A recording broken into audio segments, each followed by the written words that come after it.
नमस्कार, स्वागत है आपका आपके बेहद ही खास कार्यक्रम खुला आकाश में। हर जगह भगवान नहीं हो सकते, इसलिए उन्होंने माँ बनाया है। माँ बनने का सुख ही किसी स्त्री के जीवन को संपूर्णता प्रदान करता है। पर आज का जो वर्तमान समय है, जिसमें हर लड़की के ऊपर पढ़ाई का प्रेशर है, जॉब का प्रेशर है, करियर का प्रेशर है, ये सब करने के बाद जब वो एक स्टेज पे आती है तो होने लगता है अब जल्दी शादी कर लो। क्यों जल्दी शादी कर लो? क्योंकि जल्दी बेबी प्लान करना होगा, नहीं तो कॉम्प्लिकेशंस आ जाएंगी। और अभी ज़्यादातर लेट मैरिज का ट्रेंड हो गया है और इसमें कोई बुराई नहीं है, क्योंकि हम लोग हमेशा कहते हैं कि लड़कियां लड़कों से कम नहीं हैं, वो उनके साथ कंधे से कंधा मिला के चल रही हैं। तो इसी चीज़ को आज हम लोगों ने जब लेट शादी होती है और लेट से बेबी प्लान करते हैं तो बहुत सारी जो कॉम्प्लिकेशंस आती हैं उसको दूर करने के लिए यहाँ पे हमारे शहर में डॉक्टर शिप्रा है। बहुत से कपल्स ऐसे हैं जिन्होंने उम्मीद छोड़ दी थी कि हमारे जीवन में भी बच्चे का सुख हो सकता है, लेकिन उनको भी उन्होंने वो सुख दिया है। तो आज हम लोग उन्हीं के पास, उन्हीं के चेंबर में उनसे मिलने के लिए आए हैं। उनसे मुलाकात करने से पहले हम लोगों ने एक छोटी सी स्टोरी बनाई है, आइए पहले उसको देखते हैं। हाई रिस्क प्रेगनेंसी एक ऐसी स्थिति होती है जिसमें गर्भावस्था के दौरान जच्चा या बच्चा या दोनों को ही कुछ विशेष प्रकार की जटिलताएं होने का खतरा होता है। यह जटिलताएं विभिन्न कारणों से हो सकती हैं, जैसे कि गर्भवती महिला की उम्र, स्वास्थ्य संबंधी समस्याएं या गर्भावस्था के दौरान उत्पन्न होने वाली समस्या। हाई रिस्क प्रेगनेंसी में अधिक ध्यान और देखभाल की आवश्यकता होती है, जिससे मां और बच्चे दोनों का स्वास्थ्य सुरक्षित रह सके। हाई रिस्क प्रेगनेंसी में गर्भवती महिला को विशेष रूप से अपने स्वास्थ्य का ध्यान रखना चाहिए। नियमित रूप से डॉक्टर से चेकअप कराना, डॉक्टर द्वारा दी गई सभी दवाओं और सलाह का पालन करना बेहद ज़रूरी है। इसके अलावा संतुलित आहार लेना, पर्याप्त आराम और तनाव से दूर रहना भी महत्वपूर्ण है। किसी भी असामान्य लक्षण को नज़रअंदाज न करें और तुरंत डॉक्टर से संपर्क करें। एक डॉक्टर का इस प्रक्रिया में महत्वपूर्ण योगदान होता है। जब कोई कपल हाई रिस्क प्रेगनेंसी का सामना कर रहा होता है, तब उसका जीवन कई चिंताओं और तनाव से भरा होता है। ऐसे में डॉक्टर का मार्गदर्शन, चिकित्सा, ज्ञान और अनुभव उस कपल के लिए बेहद ज़रूरी हो जाता है। डॉक्टर शिप्रा सिंह, स्त्री रोग विशेषज्ञ, का मानना है कि हाई रिस्क प्रेगनेंसी महिला की नहीं, वो रिस्क को दूर करना या मानना एक डॉक्टर का काम है। ना ही वो गर्भवती महिला को उस रिस्क के बारे में बताती हैं, बल्कि वो उस कपल को उम्मीद और हिम्मत भी देती हैं। वो इस कठिन समय में उनके साथ खड़ी रहती हैं, उन्हें मातृत्व सुख प्राप्त कराने में महत्वपूर्ण योगदान देती हैं।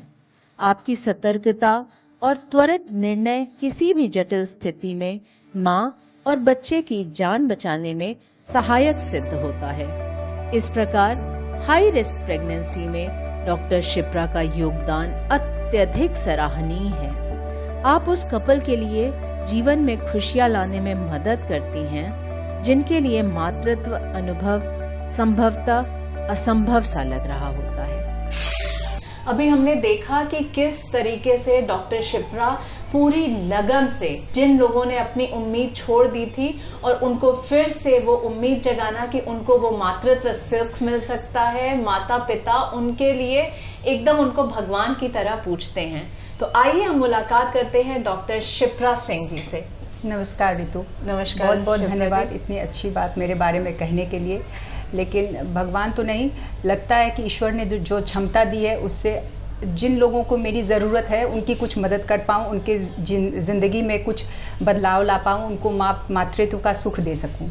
जी, ये तो मैंने देखा, मतलब बहुत बार अगर सच में देखा जाए तो नॉर्मल ट्रेंड जो पटना में या कहीं पे भी देखते हैं कि जब डॉक्टर के पास जाओ तो बोलते हैं जब थोड़ा लेट हो जाए, अभी तक क्या कर रहे थे। तो जब अभी तक क्या कर रहे थे, लेकिन हमेशा बहुत सा प्रेशर है आज के लड़कियों पे करियर को लेके, अपने सब चीज को लेके, लेकिन आपका एटीट्यूड जो होता है कि कभी भी देर नहीं हुई है, हर हाल में इसको किया जा सकता है। पहले मैं चाहूंगी डॉक्टर शिप्रा, आप बताइए कि हाई रिस्क प्रेगनेंसी किसको कहा जाएगा? अगर हम हाई रिस्क प्रेगनेंसी बोल रहे हैं तो उसमें मरीज को डराना नहीं है, माँ को डराना नहीं है कि आपको कुछ दिक्कत आ गई है। ये हाई रिस्क हम अपने लिए, डॉक्टर्स अपने लिए लेबल करते हैं किसी भी प्रेगनेंसी को हाई रिस्क, ये समझने के लिए कि इस माँ को मेरी ज़्यादा केयर की ज़रूरत है, इसको मुझे और बारीकी से और क्लोजली फॉलो करना है कि इसके या इसके भ्रूण में पल रहे बच्चे को थोड़ा भी खतरा नहीं आने दें, और इसको इन स्पाइट ऑफ कॉम्प्लिकेशंस, कुछ भी दिक्कत है इसको और या इसके बच्चे को सुरक्षित इसके घर भेज सके। जी बिल्कुल। तो दर्शकों, अभी हमारी चर्चा डॉक्टर शिप्रा से जारी रहेगी। बहुत ही महत्वपूर्ण, बहुत ही अहम विषय पर आज हमारी बात हो रही है। आज हम चर्चा कर रहे हैं डॉक्टर शिप्रा से, और हमारा विषय है हाई रिस्क प्रेगनेंसी, जिसको अभी डॉक्टर साहब ने बताया है, जो बहुत अच्छी तरीके से बताया कि ये हाई रिस्क है ही नहीं, पेशेंट के लिए हाई रिस्क नहीं है, वो डॉक्टर्स के लिए है। तो सबसे पहले आप बताइए हमें कि ये नॉर्मल प्रेगनेंसी और इसमें, मतलब हाई रिस्क में, दोनों में क्या डिफरेंस है, और जब प्लान करें तो क्या करना चाहिए किसी भी कपल को? कोई भी प्रेगनेंसी में रिस्क हो सकता है, कोई भी प्रेगनेंसी में, अगर शुरू में नहीं हो तो बाद में जाकर के उभर कर आ सकता है। तो pregnancy in itself carries some amount of risk. जब भी माँ बनने के लिए कोई नारी चलती है, उसके जीवन को खतरा होता है। अब यहीं पर हमारा रोल आता है कि हमको उस खतरे को मिनिमाइज करना है, सबसे कम करना है, और उसको एक सुखद अनुभूति देना है।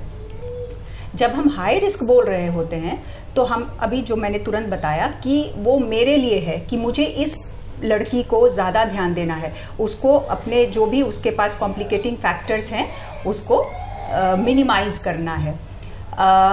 कुछ परिस्थिति ऐसी होती है जो जब लड़की माँ बनने के लिए मेरे पास आ रही होती है, उसके पास वो फैक्टर्स पहले से उसके पास होते हैं। जैसे आजकल कई सारी लड़कियां पहले से डायबिटीज़ की दवा खा रही होती हैं, पहले से हाई ब्लड प्रेशर की दवा खा रही होती हैं, या फिर एपिलेप्सी की दवा खा रही होती हैं, या मानसिक रोग विशेषज्ञ के पास से संपर्क करके और स्किज़ोफ्रेनिया या डिप्रेशन की दवा खा रही होती हैं। इन महिलाओं को थोड़ी ज़्यादा खतरा होने की संभावना होती है प्रेगनेंसी के दौरान।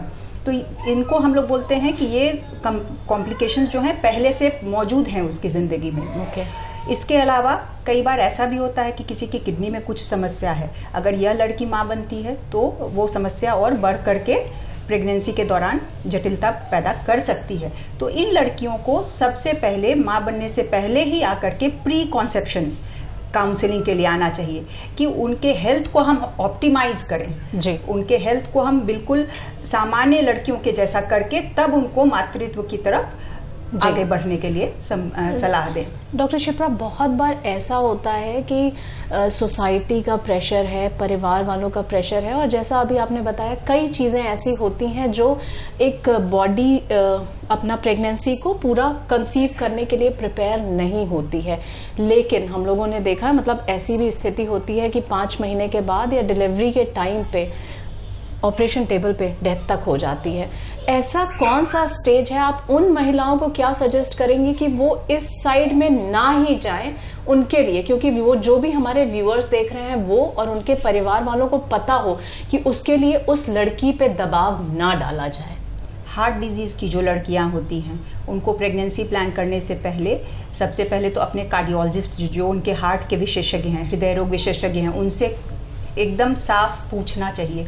मैं यह हमेशा बोलती हूँ कि जाकर अपने डॉक्टर से पूछो कि मेरी जान को कितना खतरा है अगर मैं माँ बनती हूँ। क्लियर कट रिस्क स्ट्रैटिफिकेशन कर सकते हैं कार्डियोलॉजिस्ट आज के डेट में कि इतना % मोर्टालिटी का रिस्क है या इतना % मॉर्बिडिटी का रिस्क है। ये एक समस्या है। दूसरी बात है जो हम लोग बोलते हैं ऑटो इम्यून डिजीज़, जैसे सिस्टमिक लूपस एरिथेमेटोसिस, रूमेटॉइड आर्थराइटिस से जो लड़कियां सफ़र कर रही होती हैं, इन लोगों को भी अपने जो रिमेटोलॉजिस्ट होते हैं उनसे जाकर बात करनी चाहिए कि हमको माँ बनना चाहिए या नहीं चाहिए, इससे मेरे जीवन को कितना खतरा है। स्पेशली ये दोनों जो बीमारियां हैं ये सब जान को खतरा पैदा कर सकती हैं, और उन लोगों को पहले अपने ट्रीटिंग डॉक्टर से मिलना चाहिए, फिर आकर के जो हम गायनकोलॉजिस्ट हैं उनसे बात करनी चाहिए। और दोनों के साथ इसमें यहाँ पर टीम अप्रोच की बहुत ज़रूरत होती है कि दोनों विशेषज्ञ मिल करके डिसाइड करें कि इनको माँ बनना है कि नहीं बनना है। और आजकल ज़्यादातर हम लोग दवाओं के मदद से लोगों को मदद करते हैं कि वो मातृत्व सुख प्राप्त कर सके। अगर पहले की बात की जाए और वर्तमान स्थिति में ऑब्वियसली एक चेंज ये आया है कि पहले बहुत अर्ली मैरिज हो जाती थी, और अब लड़कियां अपने करियर पे जब ध्यान देती हैं तो उनको डिले हो ही जाता है, क्योंकि पहले शादी लेट होती है और उसके बाद बच्चे में लेट हो जाता है। तो पहली बात कि इन मतलब जब प्रेगनेंसी प्लान करें तो क्या एज होना चाहिए, और क्या जब कोई कॉम्प्लिकेशन हो तभी जाके डॉक्टर से मिले या नहीं, प्लान करने से पहले ये आवश्यक है कि डॉक्टर से मिलना चाहिए? अगर कोई भी लड़की जो 30 के ऊपर की होती है और अपने प्रेगनेंसी को पोस्टपोन करना चाह रही है, विशेषकर आजकल तो करियर के कारण ही लोग डिलेड शादी कर रहे हैं और चाइल्ड बर्थ को और भी देर से करना चाह रहे हैं, तो एक बार ज़रूर अपने ट्रीटिंग डॉक्टर से जाकर मिलिए, जाकर बात करिए कि मैं अपनी प्रेगनेंसी को कितना डिले कर सकती हूँ, कितना आगे तक ले जा सकती हूँ। क्योंकि आजकल हमारे पास जांचें हैं जिससे हम जान सकते हैं कि आपके फर्टिलिटी का भी क्या मापदंड है, और उस हिसाब से हम लोग कई बार 32 साल 34 साल की लड़की मेरे पास आती है कि अभी मैं 5 साल प्रेगनेंसी नहीं प्लान करती हूँ। जांच कराने के बाद मैं समझाती हूँ कि शायद 1 साल बाद तुमको प्रेगनेंसी होने में दिक्कत शुरू हो जाए, तो अगर प्रयास करो कि अभी प्रेग्नेंट हो जाओ, या कम से कम अपने अंडे फ्रीज करा लो कि आगे चल करके तुम माँ बन सको। जी, अभी डॉक्टर शिप्रा ने हमें बताया कि एग को भी फ्रीज किया जा सकता है। इस विषय पर हम और भी चीज़ें जानेंगे। हमारे दर्शक जो भी हमारे साथ जुड़े हैं प्लीज़ वो बैठें और ध्यान से सुने, क्योंकि ये बहुत ही संवेदनशील मुद्दा है जो कि सारे परिवार वालों को भी पता होना चाहिए।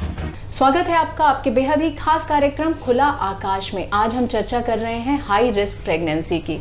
जैसे जैसे चीज़ें बदल रही हैं, समस्याएं आ रही हैं, उसी के साथ साथ समाधान भी आ रहे हैं। कहते हैं ना, आवश्यकता ही आविष्कार की जननी है। आपने अभी बताया कि एग्स को भी फ्रीज किया जा सकता है, अगर लेट प्रेगनेंसी प्लान करना है तो कर सकते हैं। प्लीज़ आप उसका प्रोसेस हमारे व्यूअर्स को बताएं ताकि उनको इस बारे में विशेष जानकारी प्राप्त हो। ऋतु, एग्स को फ्रीज करने से पहले हम लोग को ये समझना चाहिए कि एडवांस्ड एज मदर्स को क्या दिक्कत हो सकती है। जी, एग्स फ्रीजिंग एक ऑप्शन रखें, उसको बहुत धड़ल्ले से यूज़ ना करें। जी, कोई भी चीज़ अपने सही समय पर सही उम्र पर शोभा देती है। एल्डरली मदर्स को बहुत सारे कॉम्प्लिकेशन होते हैं। आजकल जो हमारे यहाँ पर ज़्यादातर कॉम्प्लिकेशंस देख रहे हैं, जनरली हम लोग बोलते हैं कि हाई रिस्क प्रेगनेंसी 6 से 8% महिलाओं में देखा जाता है, लेकिन जिस तरह की महिलाओं से मैं मिल रही हूँ रोज़, उसमें हाई रिस्क प्रेगनेंसी 15 से 20% में मिल रहा है मुझे। और उसका सबसे बड़ा कारण है क्योंकि आधा से ज़्यादा लड़कियां जो हैं 35 साल के ऊपर के बाद माँ बन रही हैं। तो हमको इस बात पर ध्यान देना है कि हाई रिस्क प्रेगनेंसी ना बने, सही उम्र में बच्चा पैदा करने का प्रयास करें। तो यदि सही उम्र की बात की जाए तो आप क्या बताएंगे कि राइट एज क्या है? 20 साल के बाद से 30 साल के बीच में is the most appropriate age to become mother. तो अभी आपने बताया, जैसे हम लोग माँ के बारे में बात कर रहे थे कि हाई रिस्क में ये प्रॉब्लम है। इन केस मतलब कभी कुछ कॉम्प्लिकेशन है, कोई कंडीशन है और बेबी होता है, तो ऐसे बच्चों को क्या क्या समस्याओं का सामना करना पड़ता है? हाँ, तो एक तो हमने बात कही कि कुछ समस्याएं ऐसी होती हैं जो कि पहले से रहती हैं इस लड़की में, जिसके कारण वो हाई रिस्क बन गई। कुछ ऐसी समस्याएं भी होती हैं जो प्रेगनेंसी के दौरान उत्पन्न हो जाती हैं कि लड़की जब आई थी मेरे पास वो बिल्कुल स्वस्थ थी, उसको कोई दिक्कत नहीं थी, लेकिन 20 हफ्ता होते होते 22 हफ्ता होते होते उसका ब्लड शुगर बढ़ना शुरू हो जाता है, या उसका ब्लड प्रेशर बढ़ना शुरू हो जाता है, या SGPT बढ़ना शुरू हो जाता है। तो ये सारी समस्याएं जो हैं ये प्रेगनेंसी के दौरान उत्पन्न होती हैं, जो कि इस नॉर्मल प्रेगनेंसी को हाई रिस्क में बदल देती हैं। ओके, ठीक है। और जब भी हम हाई रिस्क बोलते हैं तो फिर यही समझना होता है कि उनके लिए लाइन ऑफ मैनेजमेंट, ट्रीटमेंट का तरीका बदलना पड़ता है, उसके हिसाब से हम लोग को कुछ अलग मोड़ देना पड़ता है। नॉर्मली जो 40 हफ्ते की प्रेगनेंसी होती है, अगर माँ डायबिटीज से सफ़र कर रही है या प्री एक्लेम्शिया, जो ब्लड प्रेशर बढ़ता है प्रेगनेंसी में, उसको हम लोग प्री एक्लेम्शिया बोलते हैं, उसके कारण बच्चे को समय से पूर्व पैदा कराना पड़ जाता है, या बच्चे का ग्रोथ अवरुद्ध हो जाता है हाई ब्लड प्रेशर, शुगर के कारण, या बच्चे का वजन बहुत बढ़ जाता है, तो इन सब दिक्कतों के कारण बच्चे को कई बार NICU में भेजना पड़ता है। बच्चा निकल कर सीधे हम माँ को नहीं दे पाते हैं। तो इन सब चीज़ों को ऑप्टिमाइज करना पड़ता है प्रेगनेंसी में। तो जो लोग भी मतलब प्रेगनेंसी, जो भी कपल मतलब बहुत से हैं कपल्स जो उम्मीद भी छोड़ चुके हैं, आप उनको क्या सजेस्ट करेंगी? और जब भी मतलब प्रेगनेंसी प्लान करें तो मेरे हिसाब से तो ऐसा नहीं है कि कभी हाई रिस्क का वेट करना है कि कोई कॉम्प्लिकेशन आए तब। कोई भी एक समझदार कपल है तो उसको पहले डॉक्टर से मिल ही लेना चाहिए, उसके बाद चीज़ें करना चाहिए। आप क्या सजेस्ट करेंगी उन माताओं को अपने मतलब खान पान में क्या लाना चाहिए, या कहते हैं फॉलिक एसिड जैसे नॉर्मल चीज़ों में मैं जानती हूँ, तो आप उन माताओं को क्या सजेस्ट करेंगी कि गर्भधारण से कुछ महीने पहले अपने शरीर को कैसा बनाना है? प्री कॉन्सेप्शन काउंसलिंग भारत में अभी तक बहुत ज़्यादा पॉसिबल नहीं हो पाया है, लेकिन प्री कॉन्सेप्शन काउंसलिंग का बहुत ही इम्पॉर्टेंट रोल है। कोई भी माँ जब माँ बनने चले उससे पहले उसका जो हेल्थ है वो बिल्कुल ऑप्टिमम स्टेट में होना चाहिए। अगर वो अपने डॉक्टर से मिलती है, कोई भी लड़की जो मेरे पास आती है, मैं ज़रूर उसको फॉलिक एसिड दे दूंगी। तो उससे क्या होगा कि न्यूरल ट्यूब डिफेक्ट जो होता है वो बिल्कुल मिनिमाइज हो जाएगा, risk of neural tube defect उसके बच्चे में। इसके अलावा उसका हीमोग्लोबिन कैसा है, उसका ब्लड प्रेशर कैसा है, उसका शुगर कैसा है, उसको रूबेला का टीकाकरण हुआ है कि नहीं, ये सारी बातें अगर आप किसी भी डॉक्टर से मिलते हैं, इन सारी चीज़ों को ठीक करने के बाद ही आप माँ बने। अब जैसे आपने रुबेला की बात की, तो रुबेला का अगर टीकाकरण है तो उसके तुरंत बाद कंसीव कर सकते हैं या कुछ ड्यूरेशन होना चाहिए? 1 महीने का बस गैप चाहिए टीका। अगर मान लीजिए किसी ने इम्यूनाइजेशन पहले से नहीं ले रखा है रुबेला का, तो बस टीका लगवाएं, उसके 1 महीने के बाद से आप गर्भ धारण कर सकते हैं। और रुबेला एक ऐसी बीमारी है जो अगर कोई प्रेग्नेंट औरत को हो जाता है तो उसके बच्चे में बहुत सारी विकृति दे सकती है, जिसको कि हम प्रिवेंट कर सकते हैं सिर्फ एक टीके से। ओके डॉक्टर शिप्रा, एक बहुत अहम सवाल, मतलब मैं चाहूँगी आप इसको शॉर्ट में थोड़ा बताएं पहले, कि आप सबसे ज़्यादा किस टाइप का प्रॉब्लम फेस कर रही हैं जो आज के जनरेशन को लेके या जो आपके पास आता है, और इसके दौरान जो हमारे दर्शक देख रहे हैं ताकि उनको एक कुछ अच्छी जानकारी मिल पाए। भारतवर्ष में अभी तो मुझे लग रहा है कि ओबेसिटी सबसे बड़ी समस्या है जो आजकल की हमारी माँओं को मैं देख रही हूँ। जब आप प्रेग्नेंट होने जा रही हैं उसी वक्त से वज़न बढ़ा होता है, और जो कि प्रेगनेंसी के दौरान और बढ़ता चला जाता है बेतहाशा। उसका सबसे बड़ा कारण है कि घर में जो प्रेग्नेंट लड़की है, उसकी जो माँ है, उसको लगता है कि मैं बच्चे अपनी बेटी को या अपनी बहू को मैक्सिमम रेस्ट कराऊं, इतना खाना खिलाऊं और जूस पिलाऊं। और मैं यही हमेशा बोलती हूँ कि आप अपना ज़माना याद कीजिए, आपको कितना ग्लास जूस मिला था। तो ओवर फीडिंग हमारे देश में, स्पेशली जिस स्ट्राटा में के लोग मेरे पास आ रहे हैं, ओवर फीडिंग या अंडर फीडिंग दोनों मैल न्यूट्रिशन में ही आता है। अगर आपको खाना कम मिल रहा है, जो कि भारत एक गरीब देश है और वो भी बहुत ज़्यादा यहाँ पर है कि आयरन की गोली तक नहीं मिल पा रही है, ऐसी भी लड़कियाँ हैं, और दूसरी तरफ इतना ज़्यादा खाना मिल रहा है कि वज़न बेतहाशा बढ़ रहा है लड़कियों का, जिसके कारण ब्लड प्रेशर बढ़ रहा है, डायबिटीज़ हो रहा है और कई तरह की बीमारियाँ हो रही हैं। बहुत ही अच्छी जानकारी आप दे रही हैं, लेकिन एक छोटा सा संदेश हमारे दर्शकों के लिए। मातृत्व जो है किसी भी औरत के जीवन में का सबसे सुखद अनुभूति है, और मुझे लगता है कि अगर सही ढंग से प्लान किया जाए और सही ढंग से देखभाल की जाए तो इससे अच्छी बात कुछ हो नहीं सकती है। हमारा रोल यहाँ पर यही होता है कि अगर कोई याद करे कि जब मैं माँ बनी थी तो मुझे कोई तकलीफ़ नहीं हुई और मैं अपने घर अपना स्वस्थ बच्चा लेकर गई, तो यहीं पर हमारा रोल आता है। तो डॉक्टर शिप्रा से आज हम लोगों ने बहुत सी चीज़ें जानी, बहुत अच्छी तरह से इन्होंने बताया कि प्रेगनेंसी प्लान करें तो क्या क्या चीज़ें करना है, और अपने ही चेंबर में बुला के इतनी अच्छी सारी जानकारी दी हम लोगों को और हमारे व्यूअर्स को। उसके लिए बहुत बहुत धन्यवाद डॉक्टर शिप्रा। धन्यवाद रितु। हाई रिस्क बहुत दिल के क्लोज एक टॉपिक है मेरे लिए, रोज़ यही काम कर रही हूँ। लगता है कि कुछ आसपास जो लोग हैं उनको उसके बारे में कुछ बताऊं। लोग इससे डरे नहीं, बस सही ढंग से अपना इलाज कराएं और अपने डॉक्टर पर भरोसा करें, उनकी बात सुने, सब कुछ अच्छा ही होगा। तो आज हमने डॉक्टर शिप्रा से बहुत सी चीज़ें जानी कि हाई रिस्क प्रेगनेंसी क्या है और इसको हाई रिस्क हम लोग ना समझें, वो डॉक्टर्स को ही समझना है। हमें अपने खान पान पे ध्यान देना है, जैसा डॉक्टर शिप्रा ने अभी ये बताया कि हम लोग ओवरली फीड भी नहीं कराएं कि बहुत ज़्यादा खा लें और ओबेसिटी हो जाए। मुझे याद है कि पहले के ज़माने में लोग घर में चक्की भी पीसते थे और सारा काम करते थे, झाड़ू पोछा करते थे, वो एक टाइप का एक्सरसाइज हो जाता था। तो हल्का फुल्का व्यायाम भी ज़रूरी है। बच्चे और माँ दोनों को स्वस्थ रहने के लिए शारीरिक प्रक्रिया होते रहना चाहिए, एक जगह नहीं बैठ जाना है। दूसरा, अगर आपको थोड़ी बहुत भी प्रॉब्लम है या जो भी समझदार कपल्स हैं प्रॉब्लम नहीं भी है, तो आप प्लान करने से पहले डॉक्टर के पास जाएं, सलाह लें, क्योंकि ऐसी बहुत सी मेडिसिन्स है या खान पान है, आपका पालन पोषण कैसे करना है, जो भी गर्भावस्था में स्त्री आने वाली है उससे भी आप बहुत सी समस्याओं से निकल सकते हैं। और क्योंकि भगवान हर जगह नहीं हो सकते हैं, इसीलिए उन्होंने माँ को बनाया है। इसलिए माँ जब माँ बने, जब भी एक माँ को आप वो स्थान दें, तो उसको पूरा सहयोग, पूरा प्यार, पूरा सुख, हर चीज़ दें और अंदर से खुश रहें, स्वस्थ रहें।